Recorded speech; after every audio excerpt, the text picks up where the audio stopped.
Alysa here. Before we get started today, I wanted to share a change with the podcast for the new year. I'm planning breaks so I can avoid unplanned breaks when things get a little overwhelming. So you can anticipate the breaks for 2020 will align with the academic calendar. I'll post reminders of a week off for spring break, winter break, final exam week, and a brief break during summer break.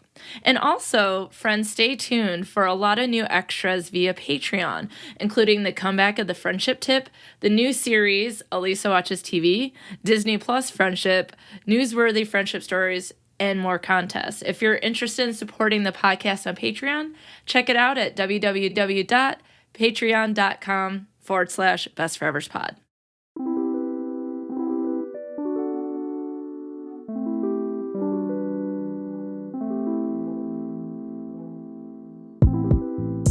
You're listening to Best Forevers, a podcast for kindred spirits, a podcast that encourages you to love more in your friends and to further consider the issues that plague friendship.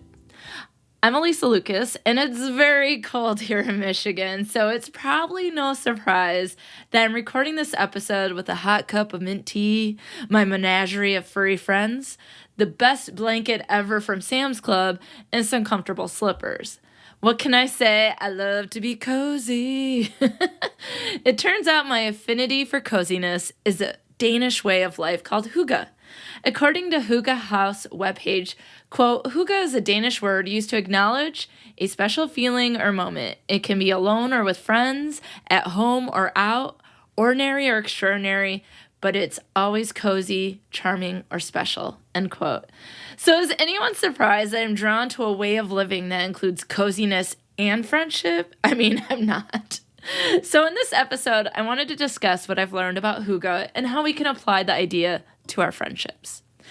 On Christmas Eve for the last 2 years, my parents and I have exchanged books celebrating the Icelandic tradition Jólabókaflóð.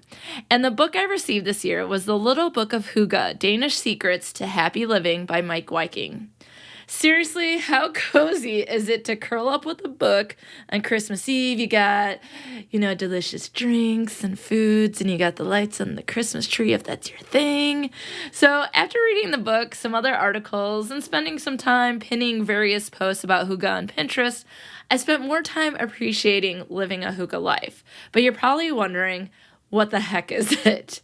So from the same Hygge House webpage article, the author describes hygge as, quote, it literally only requires consciousness, a certain slowness, and the ability to not just be present, but recognize and enjoy the present. That's why so many people distill hygge down to being a feeling, because if you don't feel hygge, you probably aren't using the word right.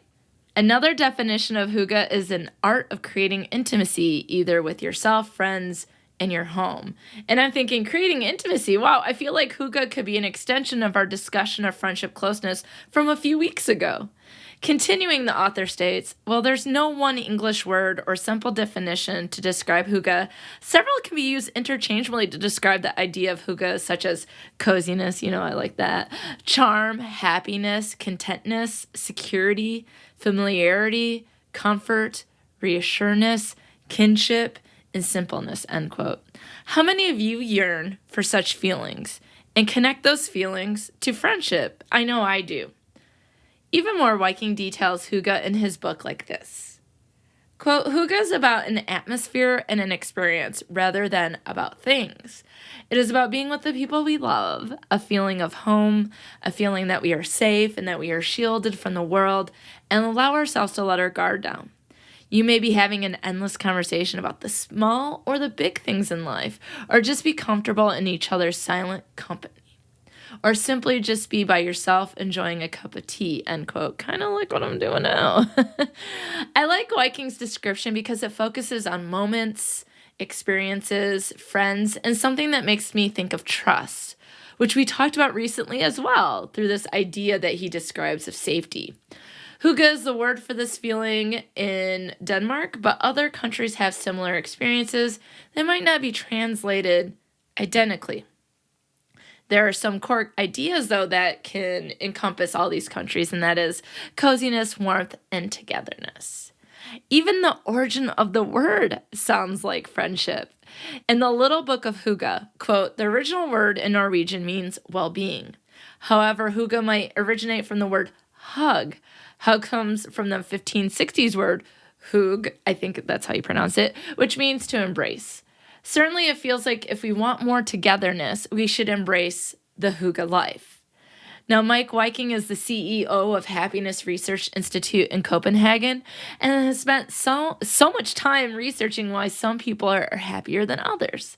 His book integrates this research throughout all of the chapters, and a couple of pieces of evidence that stuck out as relevant to living happy lives with our friends include, first, Danes are some of the happiest people in the world, and that's because they spend more time with family and friends. So how many of you have that experience of where you're like, we'll just keep saying we're going to make plans until we die, right? That we're so busy that we don't take the time. And I know we all know that idea is like we make time for people who are important to us, but we all go through times when we're having difficulties. Work is overwhelming. There's a lot of transitions. There's a lot of things going on. And we've talked about before how, because friendship is seen as secondary, that we might feel comfortable pushing it aside or neglecting it. And it's probably relationships that we need to have interaction with more frequently, or that we enjoy to have those interactions, or we want to have those interactions.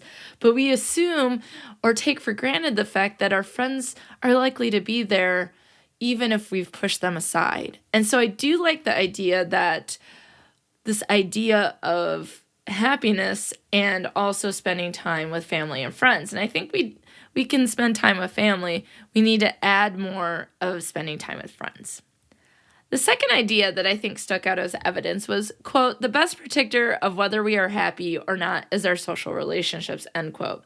And so Mike Viking talked about in his book how when he would do presentations on the topic, he would ask his audience to close their eyes and he would say, think of the last time you really felt happy.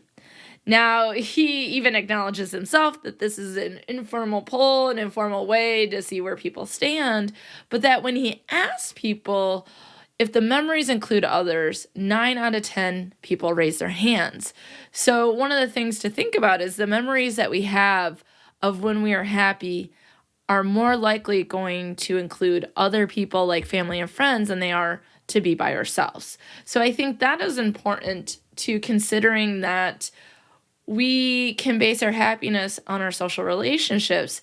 And he talks about on page 46 of his book, quote, the most important social relationships are closer relationships in which you experience things together with others. And that experience includes being understood, where you share thoughts and feelings and both give and receive support, end quote. I'm like, hello, friendship. It makes me so happy. I'm all hyped up on the hygge. I got the hygge high. I love it. He also talks about how socializing for introverts is easily suited with hygge because they can have a relaxing and cozy night with a couple of friends without having to include a lot of people and a lot of activity, and that's from page 49. So he also indicates on page 113, you can hygge by yourself, but the most hyggely moments seem to happen in the company of other people. So he does address, and I think this is pretty important, that hygge and happiness might be linked. Hygge might be the pursuit of everyday happiness, and some of the key components of hygges are what we might consider the key core ideas pushing happiness forward. So he says, quote, one of the reasons for the high level of happiness in Denmark is the good work-life balance, which allows people to make time for family and friends. And those happy people have meaningful and positive social relationship. And he also says that studies suggest that having high levels of happiness leads to better social relationships. And the reason may be that happiness increases our level of sociability and improves the quality of relationships we have, end quote. Furthermore, a CNBC article by Corey Steig from November 2019 discusses the hygge phenomenon and states, quote, according to Dr. Avery, some of the tenets of hygge, particularly socializing, could help someone coping with the blues. People who are depressed tend to isolate themselves, which only intensifies their feelings and leads them to isolate more. Socializing with friends is important for any kind of depression. It's important to be around people, end quote. And I think these ideas are absolutely compelling and maybe perhaps common sense for people out there that you're like, well, I've heard that advice before. But I still think that there is something to take away from the Hygge way of life and its related research. So a couple questions. Do you want to be happy? Do you want to have a more balanced life? Do you want to cope with depression? Do you want to have meaningful and positive relationships, including friendship? I think the answer to those questions is most likely yes. And perhaps are we doing Hygge already? Maybe. But if you're with the Hygge life, then let's talk about what Hygge looks like generally and what it looks like in friendship. So stick with me, we're going to talk more. Certainly, there are numerous articles you can find online and pins on Pinterest that can give you lots of ideas, tips, and lists for living the Hygge-inspired life. And in fact, one of the critiques I've read on Goodreads when I was reviewing the book that I read by Mike Hygge and in the CNBC article is that Hygge is not about things, but about feelings. But people may feel like they need to spend a lot of money to gain that feeling, which is not the true sense of Hygge. In the Hygge House article I discussed before, the author states, quote, Danes created Hygge because they were trying to survive boredom, cold, dark, and sameness. And I think we can all relate to that at some point or another, especially those who live in cold lands and locations, right? And it gets dark at 5, and when you get up, it's dark. It can be depressing. And don't we live lives that are just the same old, same old, same old? We get up, we do the same thing every day. So the quote continues, the undefinable feeling of Hygge was a way for them to find moments to celebrate, acknowledge, and break up the mundane or harsh. With so many cold, dark days, the simple act of lighting a candle and enjoying a cup of coffee can make a huge difference to one's spirit, end quote. So I want to start with a little book of Hygge. In the book, Mike Hygge provides the Hygge Manifesto, which I also saw on Pinterest, which includes 10 ideas I'm going to extend with friendship ideas. So the first thing that makes for Hygge is the atmosphere. And so it's really about setting the mood, right? Do you want to set a certain mood? And I remember running into a colleague in our grocery store in the area, and she was having a dinner party, and I ran into her in the candle section of the store, and which is the main aisle as you're going down. And she was like, I'm trying to find the perfect scent. And I was like, wow, she's setting the mood. I like that. But I would say from what I've learned about Hygge, that setting the mood in the atmosphere is having that cozy, warm setting, and that comes with lighting. It comes with bringing nature inside. I mean, don't we bring trees in for Christmas? It's like that idea too. It's like having plants. I would even imagine having fake plants for those of us who have cats and we don't want them to eat on something they're not supposed to.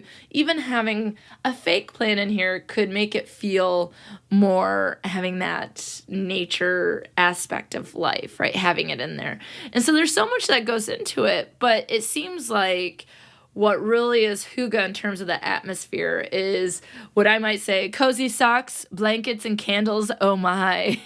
Now, I mentioned that I ran into my colleague in the candle section of the store. She was looking for a specific scent. Now, what I've gathered is that the Danes have candles that are scentless, right? So it's more about the lighting than it is about the scent. But I have to say that I am not part of that culture, but I appreciate this style of life or this approach to life. And aren't there things that we can pull from them that are good that might increase our happiness or break up the harshness as we were just talking about?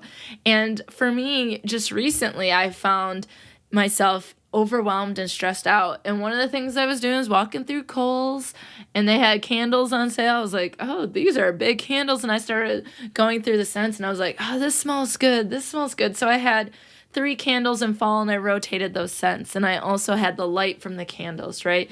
And now I have my winter scents that I'm just rocking all the time.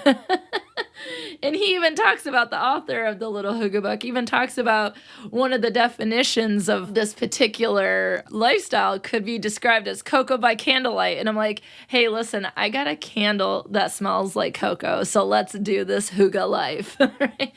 But it's really about that, being cozy, being warm. And one of the things that I did to set up an atmosphere for myself was I wanted to do more reading this year. So in my office that I'm in now, where I record my podcast, I have an armchair. And I set it up with the best blanket ever that I talked about before. They're from Sam's Club. Oh my God, they're so good. I'll have to put the link in show notes because they're amazing. But I have blanket, I have this really cool Anna Green Gables pillow, and I have like a space where I can hold my tea, and it's right by Ferguson's kitty condo so he can hang out. And I was like, this seems very Hygge. And I already had those things, right? So I don't have to buy anything. It's just setting it up with intent to relax. I was intentional about it. And so with friends, it's about that dinner party and having the candles or setting up the mood. And I know I have friends who are really into, I think they're called fairy lights, like the string of lights. And I get those for Christmas, and I've enjoyed them so much coming down my staircase in my living room that I was like, I want to go get some more to put around the house to really bring up that Hygge atmosphere that is part of the manifesto. Right? The second one is presence. And this is just the idea is put the technology away, friends. Put your phones away. And I remember some years ago, there's this article, and I don't know, I mean, it's probably something we've all heard several times, but I just remember reading it the first time being like, that's a good idea. But then being like, wait, why is it so hard for us to put our phones away? But the idea was that if you go out to dinner with your friends, you put all your phones in the middle of the table, and anyone or the first person to touch their phone and look at it or make a call or whatever, they have to buy dinner. And so it's kind of like, hey, well, that's motivating to me. I don't want to pay for dinner. But it's about the idea that maybe we're spending too much time getting together and being on our phones than we are about being together. And I remember when I was on my job interview for Central Michigan University, I went out with two future colleagues, as it turns out, and we were at dinner talking about the job and life and all sorts of communication and relationship-related ideas. And next to us was a young couple that appeared to be on a date, and they were sitting across from each other, and they were both on their phone, not talking to each other. And we were all wondering, like, hey, do you think they're talking to each other? Is it because maybe it's a first date and they're nervous, or maybe they're looking something up for a conversation they're having? But the idea is that Hygge is about living in that moment, enjoying the moment, enjoying that coffee, enjoying that cocoa candle, y'all. It's enjoying your friends. It's being there, and you can't do that. You can't be in the moment with others if you're in your own moments online. So presence is about, it's no phones, no screens, in the sense of you get together for a movie night, that can be Hygge, of course, but the idea is like if you're together, it's not the time to be tweeting or texting or watching videos or doing anything unless it's part of the conversation and you're doing something together and enjoying time together. So the third part of the manifesto is pleasure. And whenever I hear something like that, I think of Parks and Rec, and I think the treat yourself. And the idea here is it's not about things. And I think on that show, it's about like perfume, treat yourself, dinner, treat yourself. But the idea here is that a treat is something that's supposed to be special. It's coffee cake on Christmas mornings, it's Gigi's cupcakes on birthdays, and it's macaroons on Fridays. I really need to make that a treat that I have every Friday. I love macarons.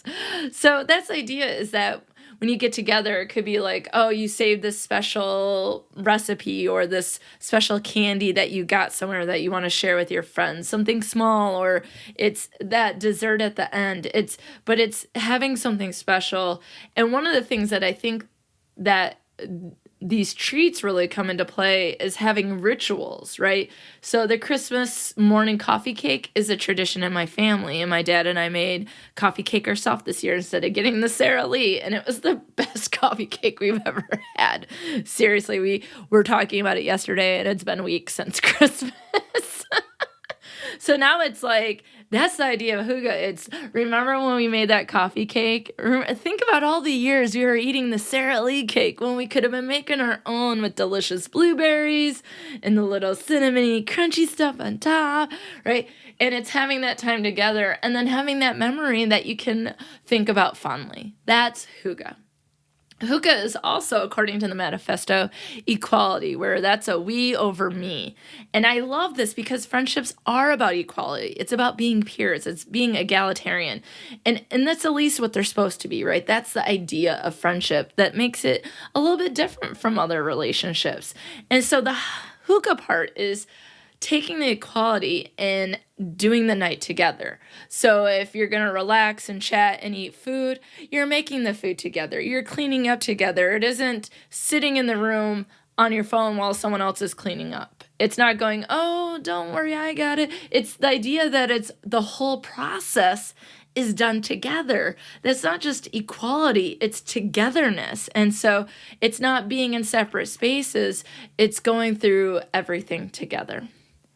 And that's one of the things then you can take some time for gratitude, which is the next part of the manifesto. It's taking it all in, being thankful for being able to have this food together, to have this friendship, to have these moments, to talk about the big things or the small things and everything in between.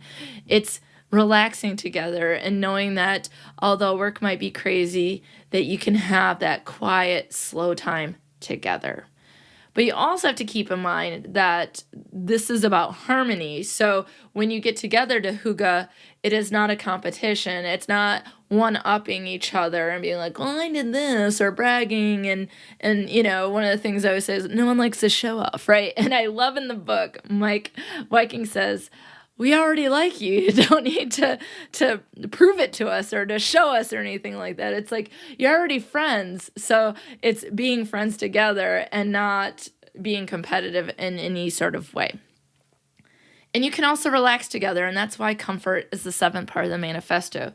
And I think this is one of my favorite parts of hygge. This is the come as you are, be casual, be relaxed. There isn't some formality that makes people uncomfortable. There aren't a whole lot of rules. Like whenever I think about formal situations, I think of the Sex and the City episode where Carrie goes to some hoity-toity party wherever the fancy people are in New York. Is that uptown? Okay, wherever it is, right? That's what they're talking about. It's like high-end, very formal. The attire is a certain way. You have to act a certain way. And so she gets there, and the hostess is like, what can I get you to drink? And she orders a cosmopolitan. And the woman says, we only drink clear drinks, because she doesn't want anyone to spill. And it's not like you want to go into someone's house and like throw red wine around, but the idea is like you can just come and be you and be everyone together and just enjoy things, and there's no judgment. It's just, gosh, everyone's in leggings. I love it. Cozy socks. Y'all, this is like, I'm loving this lifestyle. I mean, I was already doing it, but now I'm really like going all in.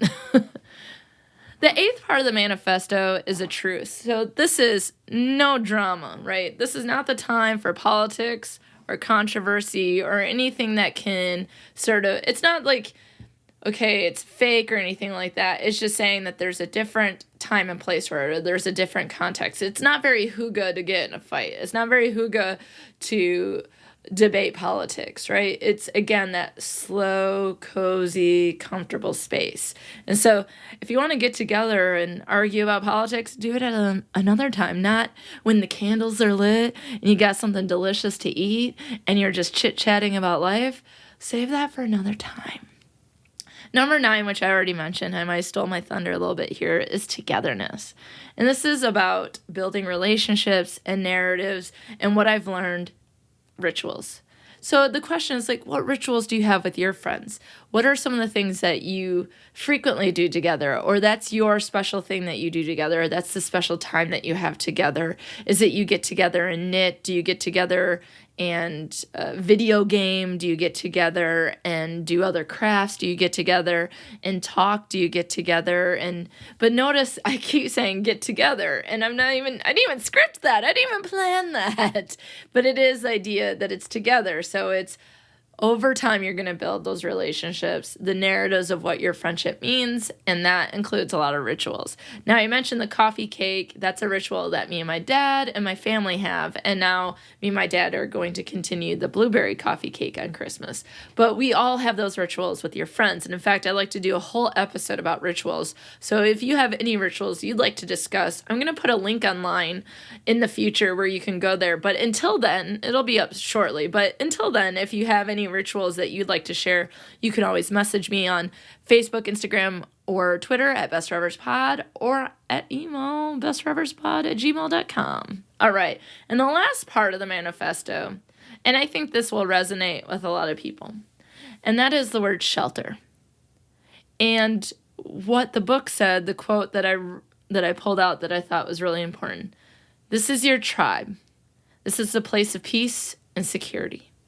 And I think that part of life is finding our people. And it can be hard. I 1050% understand the difficulty of making friends and maintaining those friends and ending friendships when they're hard and finding new friends. And I mean, we've talked about it before and we're going to continue to talk about it. But in this particular moment, the Hygge lifestyle is that you have found your tribe and there's a place of peace and security. That even if you Hygge with one other person, then you are with your tribe. Again, thinking of peace and security. I think learning about Hygge has made me appreciate and acknowledge the experiences I want in my life for myself and with my friends. And I think there's a lot we can apply to friendship, right? But I also think y'all know I love to generate ideas for time friends can spend together. And in his book, Viking talks about how although December and Christmas and winter are very Hygge, right? Again, think about breaking up the cold and the dark and the boredom and the harsh, right? That's the idea. So winter is very Hygge. That's the time to like Hygge it up, right? But you can also Hygge throughout the year. And so he gives a calendar for something to do each month.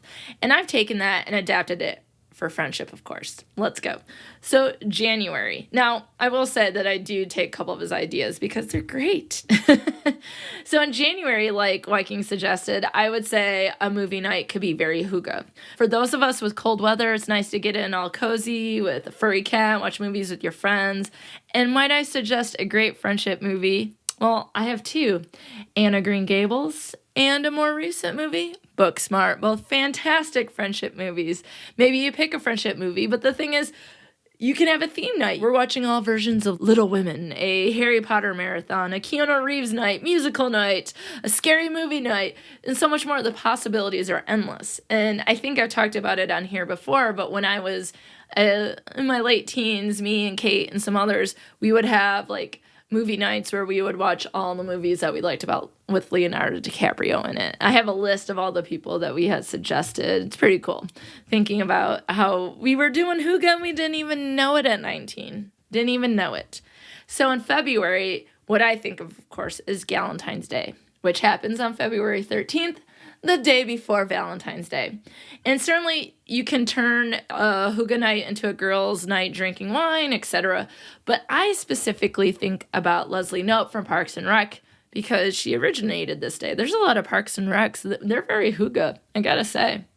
But one of the things that she does is she takes her gals out for brunch. Like for Leslie, friends and waffles and work are the most important things to her. So I think our brunch would be very Hygge. Just think about how sweet syrup is. There's your pleasure. You can bring dishes to pass. You can make different kinds of waffles, even having different flavors of coffees, teas, and mimosas. Y'all, we need to get this going. We need to get the brunch going. In March, I also like Viking's idea of having theme Hygge nights.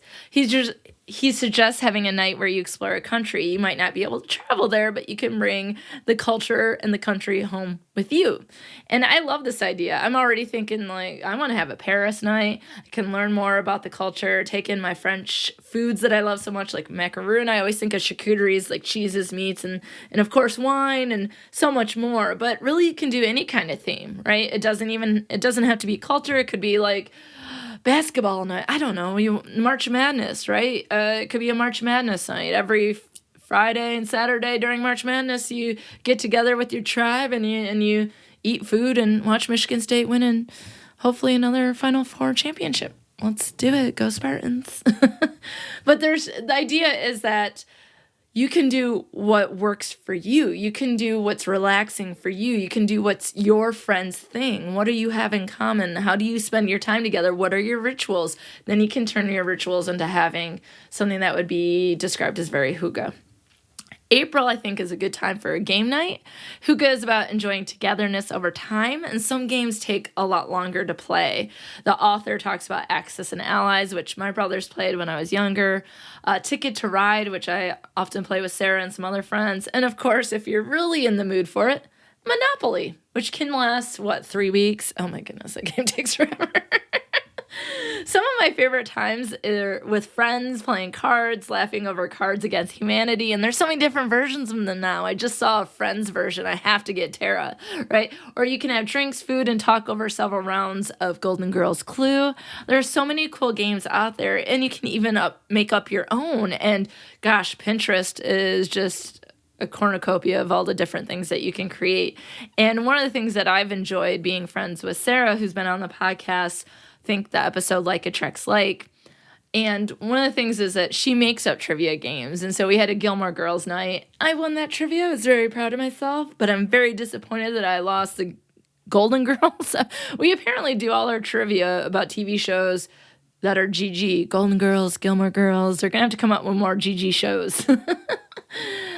And one of the things I was also thinking about, because I was rewatching Fuller House, which is the reunion show of Full House that I watched when I was a kid, and it's completely cheesy and wholesome and funny and just I was watching it because I just got done reading a heavy book, and then I was starting to read the Hygge book, and I was watching Fuller House, and one of the things that really stuck out to me was all the things that they did for togetherness, and one of them, they do game night throughout the series several times as a way to bring family and friends together, and I think it was just a reminder to me that game night is easy and it can be lots of fun.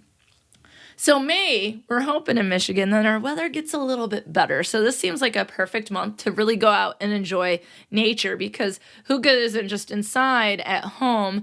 It can be outside as well. You have to find either maybe a restaurant that's a little bit more feeling of homey, the lighting, all that kind of good stuff, or you go out into nature. And so May seems like a perfect month to go hiking. I used to do this more when I lived in Pennsylvania and found it enjoyable despite all my allergies and asthma. It was fun to be in nature with friends, and then after walking 2 miles more than you planned, enjoying the greasiest fast food we could find while recuperating on the couches at home. Okay, maybe that's just my kind of hiking. But there's lots of time that you can do together as friends, right? Like you can hike and then enjoy like a scenic view and sit down and have snacks and enjoy and relax and be in that moment together. So June, now we're really hoping to hit some warm weather. This seems like a perfect pool deck or patio day where you relax in the sun with beverage and your friends, and maybe even a weekend out of town to enjoy the hygge life that other places offer. So I'm sure we all have places within a couple hours of where we live that could be something that could be fun to do during summer. That would be cozy and relaxing and slow and just enjoying the time together, right? July. Okay. Now, much like hiking, I'm going to say camping. But as you know, full disclosure, I'm what you call indoorsy. And I've only really done this once with my Mitten Murderino friends. And I want to make it clear that I mean those in Michigan who listen to the My Favorite Murder podcast. Those are Mitten Murderinos. But it was a freaking blast. We camped in an orchard thanks to Meredith, who was a guest during my Veronica Mars month in July. We sat around the campfire talking, making s'mores, and relaxing over coffee and breakfast. It was a very hygge. So in August, one of the things that I often think of, because there's often picnics when starting school or going back to school. So August seems like a great time for me to have a picnic. You can get outside with your friends and barbecue. Again, everyone can bring and pass a dish, or you can all make it together because that's very hygge. You had the game night in February, and now you can have games outside. And this is one of the things I remember about spending time with my friend Tierney, who's been on the podcast several times for Friendsgiving, and we did it in a Vice episode a couple years ago. And one of the things is I remember she would make all this food, and then we would be in the backyard playing different games and things like that. And it was a lot of fun. And one of the cool things is if those picnics run late, that's when it's time for the bonfire, right? Which goes back to camping, right? Being around the campfire is definitely that nature hygge, right? It's like that getting the hygge outside.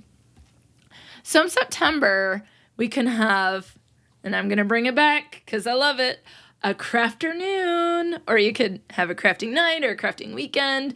It's super fun to go places and you can drink and paint, but you can have people over too to do certain crafts together or work on your own projects. So Sarah, who I mentioned before, would take it to ride, and with Golden Girls and trivia and all these a lot of these things I get from Sarah. Sarah is very hygge. But we had a birthday party for her. In fact, this is crazy, y'all. I'm recording it on her birthday. You won't get it until after, but I'm recording it on her birthday. So happy birthday, Sarah! Woo! Woo, woo, woo. Have that hygge birthday. What? But she had a birthday party last year where we all came over and we made different things that, like the idea was to come up with our word for a year and then paint it, right? And so I'll post pictures of the things that we created, but it was a lot of fun, and we're just eating around, sitting around eating food, painting, or trying to paint, because I'm not as creative or crafty or skillful in that area. I think it's maybe more nerves, but yeah, it was a lot of fun. And I do know people who do weekend trips to have togetherness over the bond of creating together. And after 3 days, they have finished, worked on, and started many projects. So crafting can be a lot of fun. And I have a friend anniversary coming up this month where we had talked about doing crafting. So hopefully it'll be very hygge. In October, this is the time that I love in autumn to go to a cider mill. You can go and have some fun. You can do the cider mill I'm thinking of is Uncle John's, and that is in St. John's, Michigan, and it's about 35 minutes from where I live now. And I've been going there since I was a kid because it's only 25 minutes from where I grew up. So it's about in the middle of where I live and where I grew up. So we've been going there for years, and you can go and you can pick apples, you can pick out pumpkins. They have a cider tasting room, and there's shopping, and there's donuts, and oh my God, all the good stuff. And so the idea is you can spend some time there, and then you can come back and maybe you make something with the apples you picked, apple crisp, apple pie, some sort of drink that you drink at home. You get outside to enjoy the fall, but then you get to go inside and be cozy too. So you notice that a lot of these have to do with food, and that's not going to stop in November. And this is the time for a soup off. This is also from Viking's book, and I love it because the idea of everyone bringing their own kind of soups that they enjoy to share with other people. You get to try a lot of soups. You can make them together, or the idea that everyone leaves with some different types of soup that they can try throughout the week to have hygge nights at home by themselves with the soup or with a family. And so there's lots of different things that you can do, chatting and doing other things while you're enjoying all the yummy creations. And then, of course, in December, it is cookie crawl time, y'all. As you may know, I've guested on the Hallmarkies podcast before with the On Friendship series. If not, check it out. Rachel and I talk about movies from the Hallmark Channel with friendship themes. But the first time I was on the podcast, we talked about 3 of the Christmas movies from that season. And Christmas Joy really set my standards for all Hallmark Christmas movies. And those standards are high. Because in this movie, the town had a cookie crawl. And that was where they go to different people's houses and eat different cookies. And that seems too much to be hygge. That's too much busyness. But I like the idea of applying that to a night of hygge with friends. And that is where you can bring cookies to pass, or you can make the cookies together and everyone goes home with a variety of delicious treats. Yum. Very, very yum and very hygge. Now, I am no hygge expert, but I love the lens it provides for us to view and appreciate our friendships, especially if we're focused on spending time with those we love and wanting to be happy. But I also love that hygge is all about equality and inclusion, so be mindful of that inclusion. It doesn't mean everyone is invited, right? About 3 to 4 people, according to the Little Book of Hygge, is what considers a night to be hygge. That might be a little bit more for you. Maybe you're a 1 or 2 person kind of person. That's fine too. But sometimes When you have parties and you're like, let me invite everyone. That's not very hygge. And you don't have to invite everyone when thinking of inclusion. But it's the idea of that when you're there in the night, it's being with the people present by being present with them. It's focusing on cozy, casual, intimacy, trust, rituals, freedom, and comfort. So in those nights, it's not about separating off with one person. It's not about taking something out on someone. It's about having a relaxing night and that there's a time and place for other things. So do you already apply the principles of hygge to your life and friendships? If you do, I want to hear all about it. And if hygge is new to you, I love to hear about developments of integrating this lifestyle into your daily life and with your friendships. If you have something to share, be sure to tag me on Facebook, Instagram, or Twitter at BestForeverSpod. And of course, email me at bestforeverspod@gmail.com. Until next time, friends, let's make our friendships more hygge-ly, because without our friends, who would we be? Thanks for listening to Best Forevers. If you like what you hear, be sure to subscribe, rate, review, and of course, share with a friend. Please be sure to follow Best Forevers on Facebook, Twitter, and Instagram at BestForeversPod, and I'm at Dr. Alysa Lucas on Twitter. You can always find the podcast webpage for more information at bestforeverspod.com, and share your stories of friendship by emailing me at bestforeverspod@gmail.com. And if you'd like to support the movement to love on our friends more, check out the podcast on patreon.com/bestforeverspod. Now, friends, check out this recommended podcast that you must get in your ear holes immediately.